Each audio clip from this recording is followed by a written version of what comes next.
But when it comes to that trophy girl objectification thing, like if you just start with that, how did you overcome that? How do you manage that?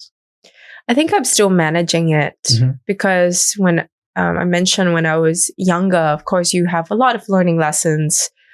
When you, of course, first start dating, it's super exciting, right? You meet all kinds of people. You learn about yourself so much more than the other person. And I embraced that. And I think one pattern that I saw was, I suppose maybe in Sydney, right?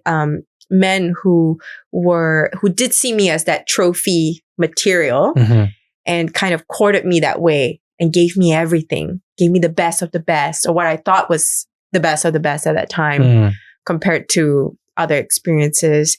And sometimes if you're not aware, you really get sucked into that rabbit hole and you cannot get out of that, because then you set that standard in your mind. I gotta be that trophy girl. If not, I will not get this kind of treatment.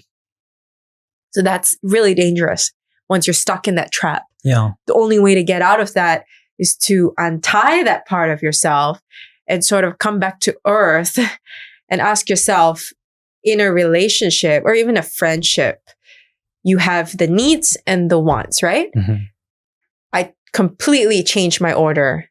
This person needs to meet most of my needs and some of my wants. Before, they need to have most of my wants, only some of my needs. Now it's the complete opposite. Okay, that screams transactional to me now. So how do you keep it healthy? Yeah, how do you keep it healthy? I think the same you did journaling. Sometimes we have to write down our thoughts in this sort of order to kind of see, because everybody has a box that they need to tick, right? So they need some sort of, okay, at least my needs are met in a healthy way. And then I'll leave some elements for surprise, because surprise is the flavor and spice of life, right? So you need to always be open to that and uncertainty. If you cannot embrace uncertainty, you cannot progress. I always have that as like the basis. So just that list is not transactional because only you know that list. Are you talking about values? Absolutely. Yeah.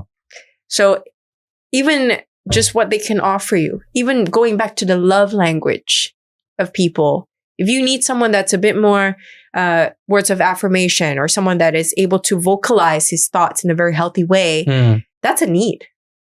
Most people don't put that as a want. They put the Lamborghini as a want. Or they put the flowers and the roses and things as wants.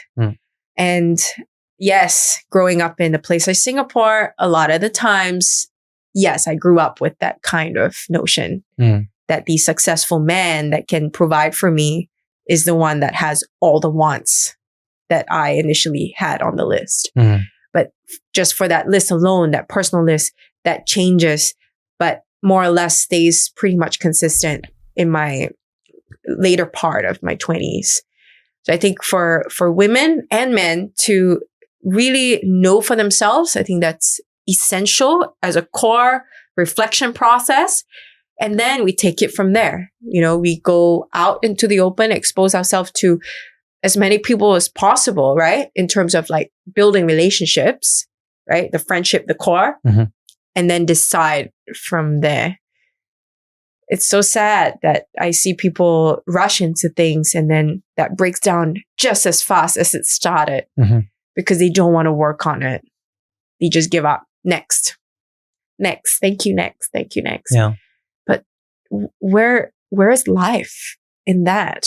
Where is the quality of going back to why am I doing this? Right? Why is that person with me? A lot of people are like, oh, because we've been together just for 10 years. Like we just met in high school. But why? And then slowly you see whether you're on the right path or not. And if you want to continue on that path. And life is so short, right? So we really, really have to look at our time.